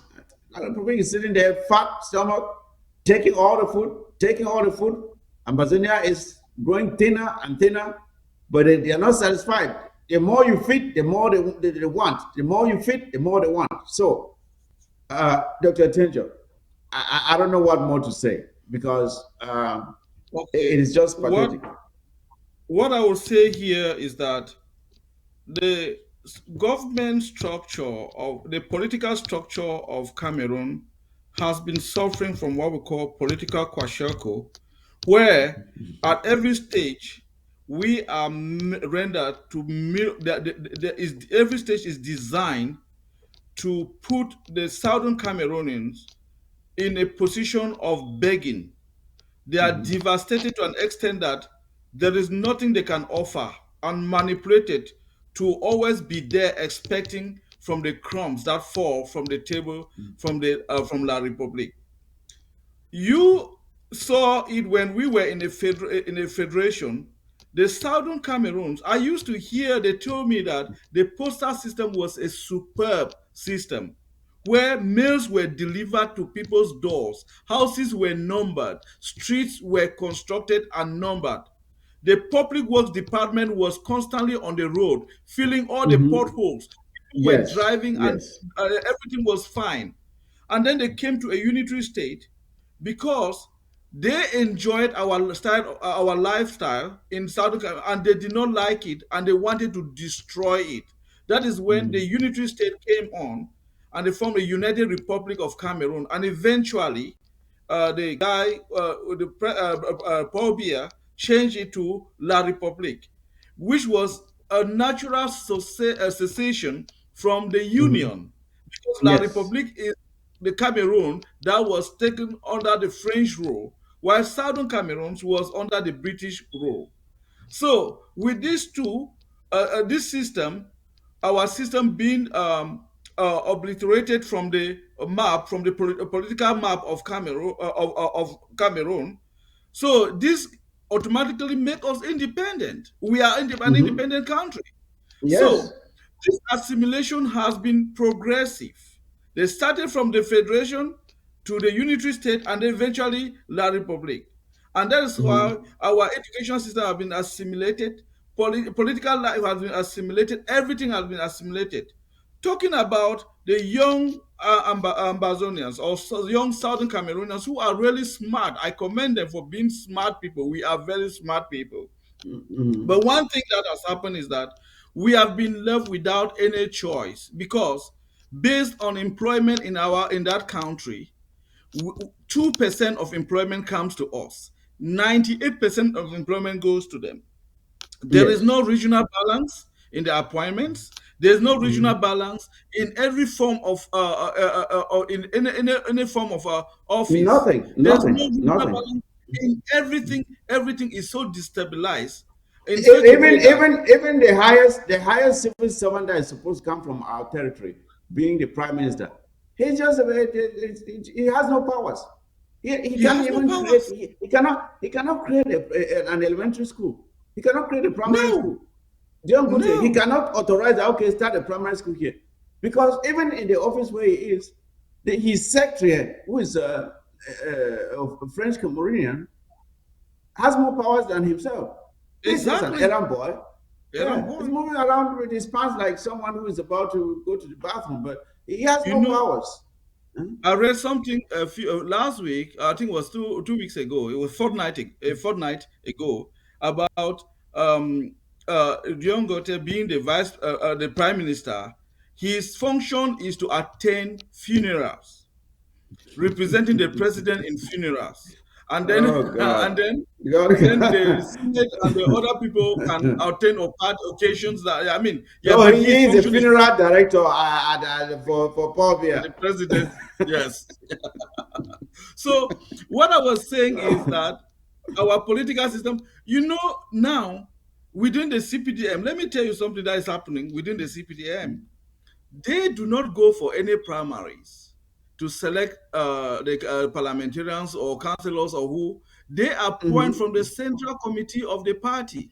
What a Mhm. corrupt system from top to Yeah. bottom, Yeah. in such a Yes. way that Yes. so merit is not an issue to them, it's not in their agenda. All is what is in the agenda is how the favors that you are delivering from the to the political elite. Then you have a Yes. good name, and then they go and Mhm. sit in the table in Yaoundé and select a certain Mr. John or John Mena who died some years ago without them even knowing. So that is why they have selected people, even appointed people who have died. Because of a corrupt system. So, And that explains exactly what you are saying here. You see, look at the caliber of people that get appointed. yes, People like the man of John territorial Atanga, John administration, Atango. Yes. Atango. Look at the caliber, and that is why you see even right now what is happening in Oku, because there are some people there who are now juggling for positions, and they want to show how well they are serving their master by showing how well they can manipulate their people. They go there and spend this small money to manipulate the people to say, okay, go and chase the Amber Boys, and then the people go and misbehave there, and they get penalized for it, because those people are doing it to show Yaoundé that, you see what I'm doing. I'm going after the Amber Boys in my territory. Please appoint me, and that is what is happening. Just agreeing with what you are And, saying, which and is and let me absolutely tell you true. something. Based on this selection exercise, this corrupt institution or corrupt selection exercise for their parliamentary mayors and so forth, this is what happens. Different regions or areas go now and inflate their local population. And when they Mhm. inflate their local population and send it to Yaoundé, they consider that okay, this place is more has more population than this one, Yeah. and then So that so is why it's, they awarded the parliamentary seat. And then exactly, this time, exactly. so I mean, how come you play politics, you play us like that? And this is so shameful that our people, our brothers and sisters, are still there working for the master who is corrupt and pushing them to cause more trouble to their own people. That is why parliamentarians can walk into their own villages, take out a gun and shoot people and go free, And scot walk free, away because free. they are being Yeah. protected by this and they are sent to do that. One last thing I Yeah. would like to say, I read in a paper how if some young politicians from the northern zone were preaching or how they want the president Paul Biya of La Republique to run for election in the next election that is going to be held in 20, is it 2024 or 2023? And then by the time he is 99, he'll be going for another term. Yeah, yeah, What yeah. shame. A mummified Pobia will run for election Oh next time. God. You will see something. That is, And there are some things they say only in La Republic Cameroon will some things happen. You see, a mummified Pobia will run for the elections next time, and there are people already campaigning for that. Can you believe that? I mean, sometimes you wonder how these people think, and it is just unbelievable that someone who can't even walk, someone who walks and pees in his pants in public, someone who the last time I saw this guy, I think it was when he was in African France and nations, he was being interviewed by this guy. Um, uh, Abraham Moore, Ibrahim, Abraham. yeah, more Ibrahim. And he said they gave Bobia the microphone to speak. Yeah, I am so embarrassed. I am so embarrassed. You want me to talk? I said, look at this fool. Look at this criminal. This is a guy who abused the microphone a million times. Now he's acting like he doesn't know what to do with the microphone because he doesn't want to answer the questions. You want me to talk? I'm so embarrassed. I said, okay, if you don't know what to do with the microphone, how about you eat it, you idiot? Eat the microphone, you idiot. You've been using the microphone for so long, and now you're pretending like you don't You know what to do suddenly with it. develop Uh, chills now, holding a now, now microphone. you've lost your senses. You can't even know what to do with the microphone. And I'm not surprised. He's probably mentally uh, dead already. Up there, there's nothing there. But at least at the time, he still could say something. He was just playing games. So You know, I'll let you finish your thought. one thing I would like to say here is that that is a system, another political problem that we have that is in La Republique that has been Mhm. killing us is that that is a system where individuals are celebrated. And when individuals celebrate you, they want you to stay in power because of their own benefits. Your staying in Of power is not course, for you, of it's because of course. their benefits. And that is exactly what is happening with the former disgraced President Ikome Sako. Because Mhm. those who are surrounding him are the ones pushing him to say, if you leave, where are we Then we are going to done. go? We know we Yes, have done this, yes, we have done this, we have done this. exactly, Please stay on. exactly. So they are the Mhm. ones deceiving him. But I'm Mhm. telling you, all these people will be looking for sun to hide their heads like an ostrich in the Mhm. next coming weeks because it Yes. is an opportunity we are giving to them. If you are still following Sako Ikome as the president of Ambazonia, he was impeached and removed from power. He is a Mhm. disgrace to this revolution. We are where we are today because of the failures of Mhm. an incompetent president. So we are Yes. telling you, stop it, and then go to your various LGAs and apologize to your LGA chairmen who are under the Mhm. recalibration structure, and then we shall welcome you and put you in the back seat and observe you for some time and see how we can move the revolution forward. I very much believe that there are quite a good number of them who know that what Sako did was wrong. Like you rightly said, they know that he did things, and some have confessed privately that they know that the things he did were wrong, but they are just hanging in there for their own sake, as you rightly said. So, yeah, not to distract us from what we're doing here, let's go to our legal system, which is Yeah. pay to play. You see, with the image I have here, you see hands greeting at the top, but money changing hands under the table. That is that is that is how it works in the Republic. Is he that is able to come up with the dough that wins the case. So yes, basically no legal structure. First of all, our Anglo-Saxon legal system is under attack, has been attacked for so long, and Yes. they've been imposing their magistrates in our court, which is, of course, one of the reasons why this conflict started with teachers and lawyers who were Yes. protesting the imposition of French speaking. teachers as well as French-speaking magistrates in our courts. That's how it started, and I don't even want to go into the details of how the legal system works, because you cannot imagine that you charge a civilian for committing a crime and you take that civilian Military tribunal. to the military tribunal for trial. I mean, how do you justify that? How do you get to the point where a civilian that does something that is not it has nothing to do with the military, it's not like an overthrow of the government, and then you take him to the military court for what? So just a short word on that so we can move on. Yes, what I would say here is that I mean the system is already condemned. It's a system that is built to fail. Because how would you take somebody who does not even understand a word in English and place him or her as a magistrate in a court, and then you have lawyers of opposing sides actually Yes. arguing in English, and then you end up giving a judgment on what did you hear? What Yeah, did you what you don't even understand understand. that you're giving Yes. a decision? You didn't So even that is understand what was why said. the English system, law system applies, is actually requires them to actually put English speaking judges to oversee courts of English speaking courts. And then the French can go to the French and do whatever they want to do. But they want to Mm-hmm. appoint procureur general, judge this of this, and they want to make it their brothers and sisters and bring it Mm-hmm. and corrupt the system because it's a very corrupt system. Yes. It So is. I mean, It just is. not taking you back. Just one thing I wanted to mention in education, we have a lot of people who have worked so hard as professors. They have published. I have been Mm-hmm. teaching in the university. I've lectured in the university for years, and there's a chain of command. You write papers, you conduct research, publish, and based on your publication and the work you do, you are Mm-hmm. promoted to the position of associate and eventually as a full professor. Yes. But Yes. we have a country that is so corrupt, the education system is so destroyed in a way that they appoint professors. What? Where do you see this happen?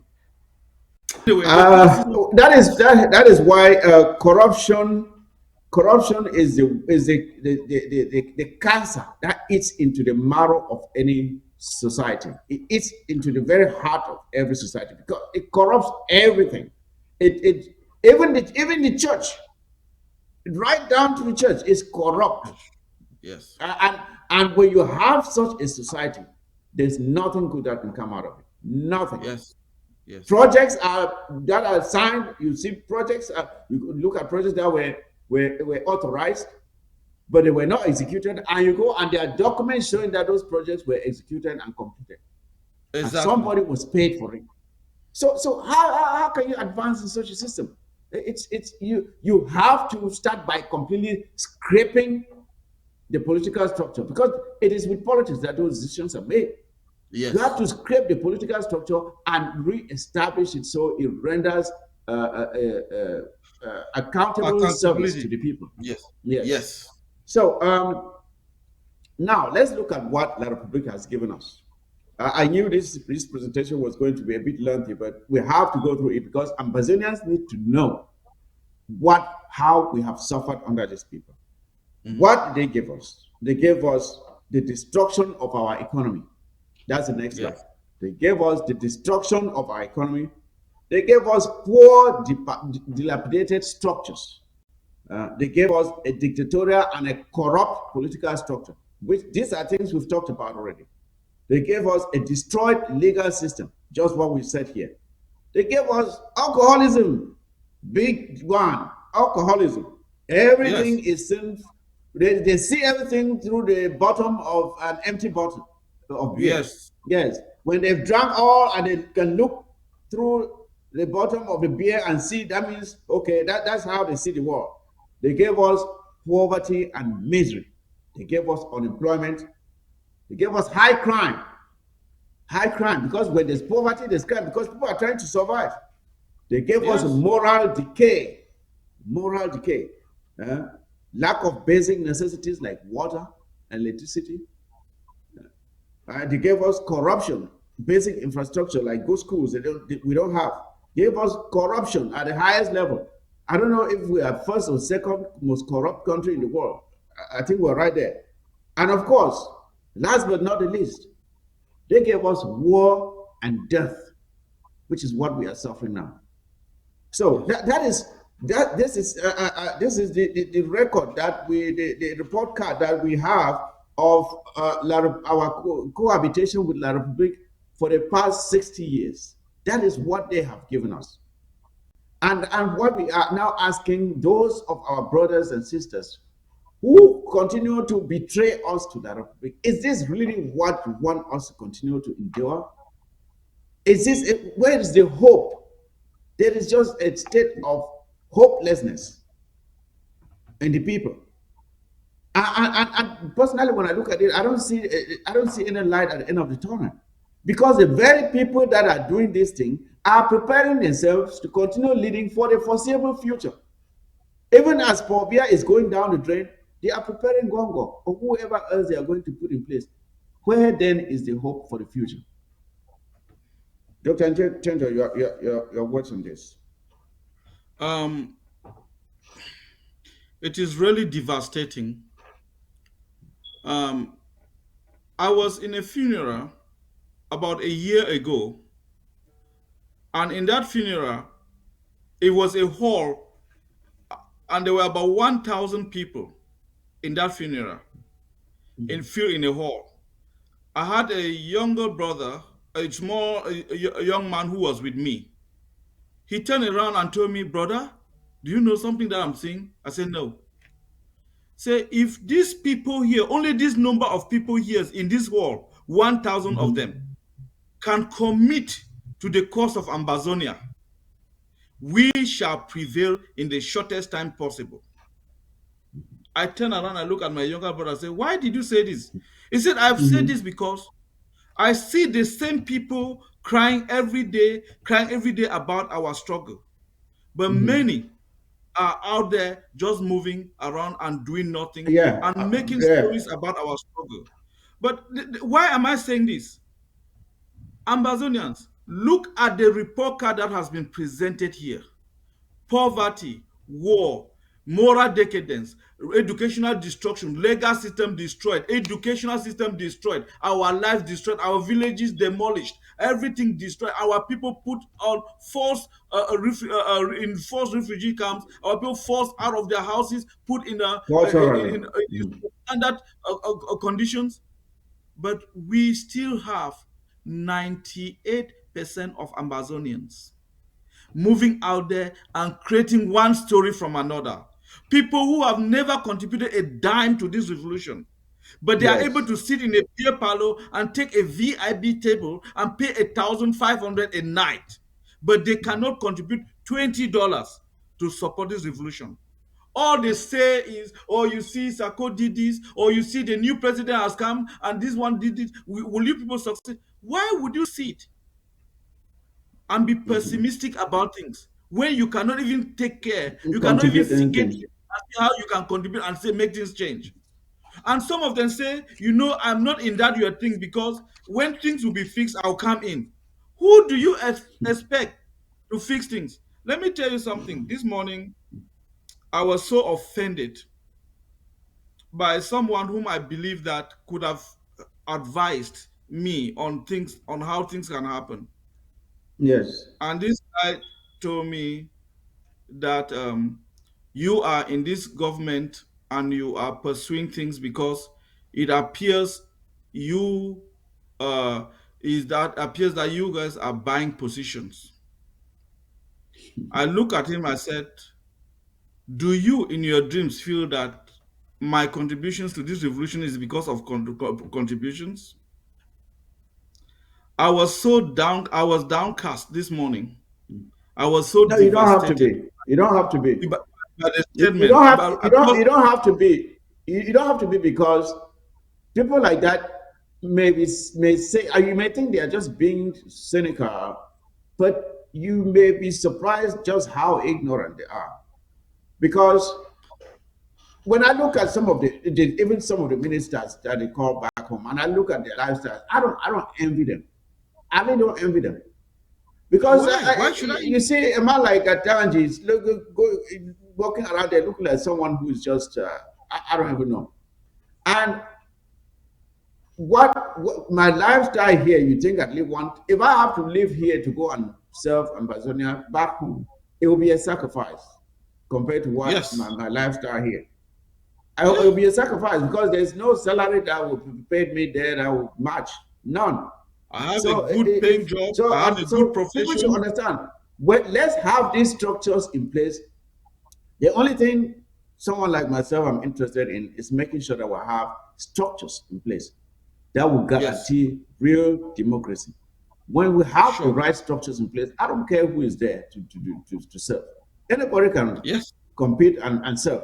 But let's have structures that will guarantee real democracy, not this authoritarian system that we have lived with for all our lives. A Yes. system that will make sure that every single Amazonian child will grow up and be able to live his or her full God given potential. Yes. That a child, I think we will soon come to that video. I have a video of a child, little child, maybe 9 years old, cracking stones for a living. I saw that video and I could not pass it. We will take a look at it as we go along. Mm. So this state of hopelessness that we've been imposed, that has been imposed on us, not because we are lazy, not because we're not competent, but because someone else is putting a glass ceiling above us and preventing us from rising up. And there are people who, and what really frustrates me is those who have had the chance to travel out of the country and to see how things are done out here. And you see the opportunities that exist here. And sometimes I see things that are just thrown away here. And I really look at it and say, look at this. And back home, people lack the very basic of necessities. And look at stuff that is just wasted here. And you even try to see how you can take something and send home to help your people. And then someone will sit at the customs and charge you millions, Yes.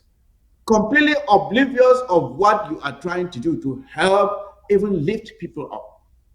And you just it makes you so hopeless, so miserable that you see your people suffering and you're wondering how you can help them, but people just won't let you do it. And for them to get out of the way so you can have someone there that can do it, they still will not let it happen. And so the only thing is to fight and take our country back. That's the only way.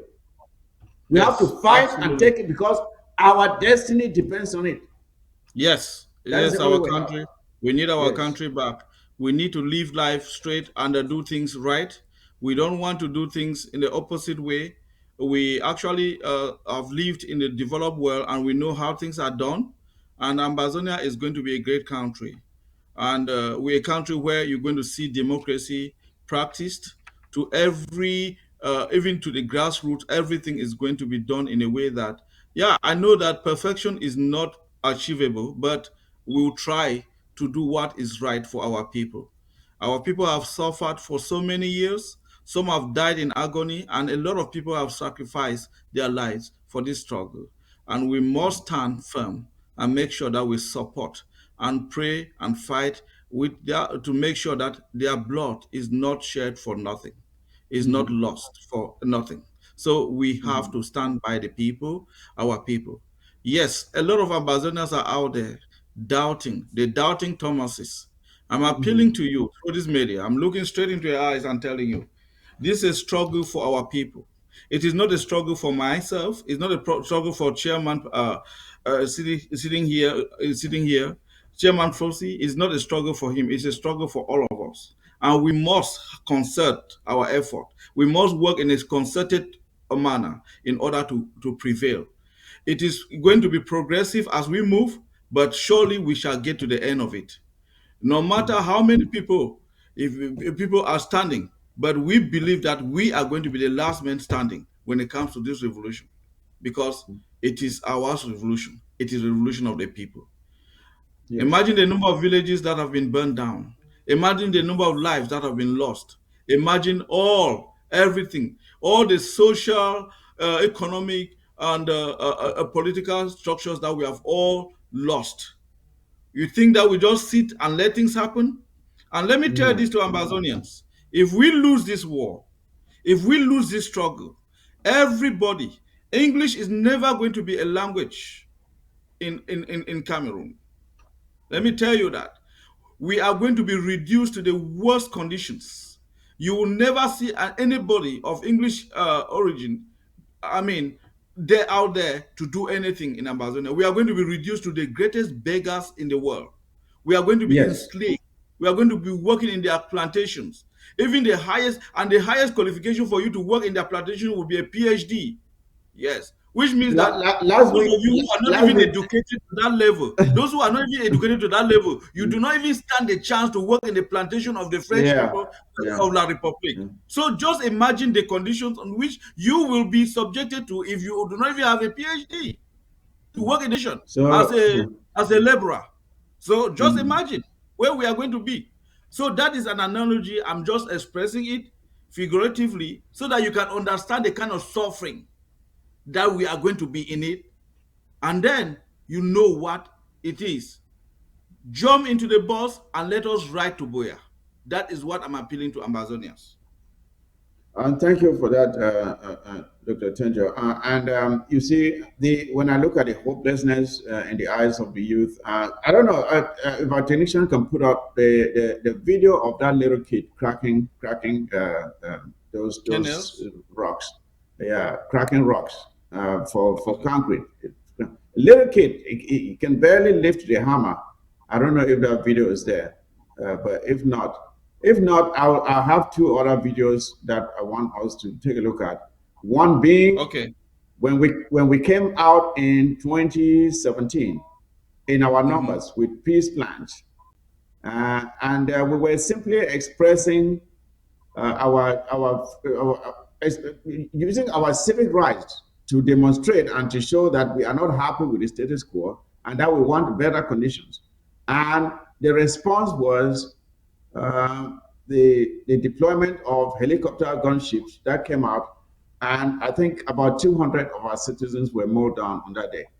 And the second video is the one of Mancho BBC, who was demonstrating at The the coffin time, revolution. and yeah, coffin revolution. All he was asking for was for the improvements of roads, living conditions, especially the roads in the city of Bamenda. And of course, we know that he has since been arrested, and he is sitting there in Kondigi, tried at the military tribunal, and given a very long prison sentence. And he's sitting there today. What did he really do wrong? Or the only thing he did wrong was that he stood up and demonstrated to ask for better living conditions. So that has been our predicament. So, fellow Ambazonians, this is the report card that I wanted to present to you for you to see where we started and where we have ended. Given the statistics that we have seen presented on this report card, why will anyone in his or her mind continue or want to continue to collaborate or to coexist with La Republique given the abysmal conditions that we are living in and we've been living in for the past 60 years? So, and it is this that I'm calling on you, every single one of you out there, to join the struggle. You may have one complaint here or one complaint there. There's no revolution that is smooth. Things are sometimes messy, but it gives us the motivation to be more involved and try to put our efforts together so that we arrive at a faster end to this conflict, so that our people can have some relief.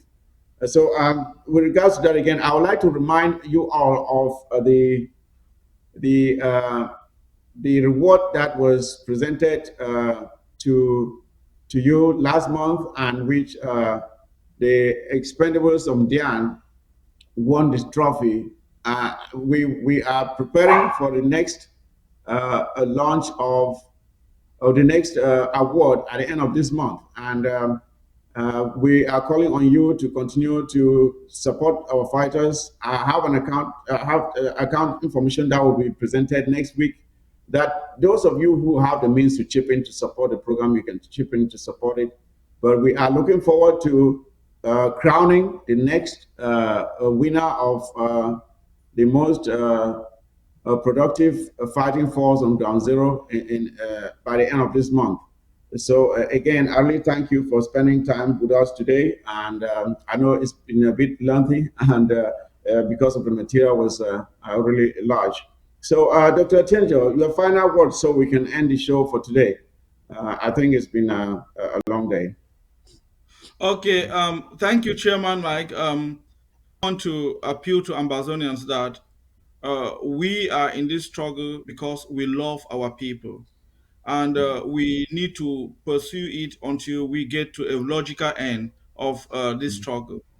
And we cannot persecute this struggle without the support of all Ambazonians. All of us need to concert together in order to produce results that are lasting. So I appeal to Ambazonians to do this. Support the AR fee, which is Ambazonian Restoration Fee, which is Yes. a fee that is needed for us, for this new president or this new government to pursue and this to persecute this struggle. And also wish to appeal that we have media outlets that are supporting this struggle. I will appeal to Ambazonians to donate generously to support the ABS, to support the Nanchop TV, and then we Hmm. so that we can broadcast our programs and make sure that our people are informed. All these TV outlets are not operating or nothing. They need money, they need support of people. And then above all, I mean, not the last but not the least, not above all, I wish to appeal to Ambazonians that this war has caused a very serious humanitarian crisis in Ambazonia and also in our neighboring countries, where you find our brothers and sisters living in abject conditions as refugees. Hmm. The Department of Health and Social Services is going to be coming to you appealing for support, because just on Sunday that the government was announced, today, Chairman Mike, I would confess to you that it was like the Ambazonians demanded from my job that I should have a day off. And I took a day off. I since 6 a.m. till now, I have not slept because of calls that are coming. Cases have Okay. already started coming in. They need help. Refugees are Hmm. crying. They need help. And all IDPs are crying. They need help. Prisoners are crying. They need help. So, Ambazonians, we are going to be coming to you in the days ahead to appeal for humanitarian help for Ambazonians. And we have a new operation now through the recalibration structure. We have promised Ambazonians that money is not going to be saved somewhere for people to go and take loans. No, money Hmm. Hmm. contributed is going to be used for the purpose for which it is contributed. So if Yes. you contribute your dime for humanitarian reasons, we are going to make sure the money is sent to the ground and used to help our refugees, help our prisoners, and our IDPs. We are also going to help take care of our people who are sick. So I got many cases that are on the table, on my table at this time, and that we are going to take care of it. And some of us have already started today. I had my first departmental meeting today. We have already started Okay. chipping hands, putting our hands into our pockets. To those of you who thought that people are in positions because they bought it, well, let me tell you, we are in this position because we are spending money to help people. We are here to Of serve the course. people. Yeah, so we Yeah. already started today. I chipped my hands into my pocket and I donated for a pay case to help in the HHS. Other members in the HHS team have already started contributing money, and we have a monthly contribution. It could be a tokens, just a token, but we just want to keep the department afloat while we wait for a grand fundraising for the department. So, Ambazonians, this is your time. The time has come for you to hold us accountable. The time has come for you to put us to test. The time has come for you to put this new government to test, because we are determined to prove to you that accountability or action and accountability is what our motto is. And that there we appeal to our ambassadors to get on board. Thank you. All right. Thank you, Dr. Tenjo. Thank you for coming on board today. It was a pleasure having you. Again, with regards to the ARP, I want to state here that ambassadors are beginning to warm up and they are chipping in, like our brothers in Lille, France. Our brothers in the Ambazonia community in Lille, France. They sent in the amount of $529, which has been received and will be channeled in for the AR fee. And again, like Dr. Chenjo mentioned, I'm calling on all Ambazonians. Please come on board, support this struggle, chip in and help so that we can liberate our country, take it and build it as we see fit. Ambazonia is worthy to be like Kuwait in Africa. That's what I always say. We have the potential, we have the resources, we have the human and material potential to do it. All that is needed is the will and the right structures in place. And Ambazonia will be a great country for others to envy in Africa. I can assure you that. So it is up to us. Every other country, great country out there, someone stood up, someone stood up and said, "This is where what we think we can achieve. Create a vision for the country. And when you have the right structures, the right decisions, the right people in place to implement it, magic can happen. So we can do it too. And again, I want to thank you for being patient enough to watch the show to the end today. And I look forward to seeing you again next week on the War Zone. But like the name goes, it will not just be war issues alone, but we'll talk about the war issues, but also what the other effects or the resultant, the causes of the war, and how we can get out of it. We have to mix all that into the programming. So again, thank you for being patient with us today, and I look forward to seeing you next week. So fellow Ambazonians, take care of yourselves and each other. And War Zone is out.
of our big to drop it. Yeah.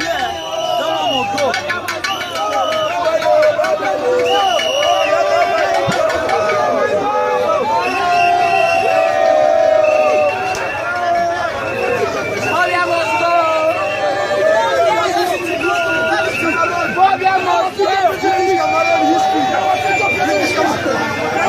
President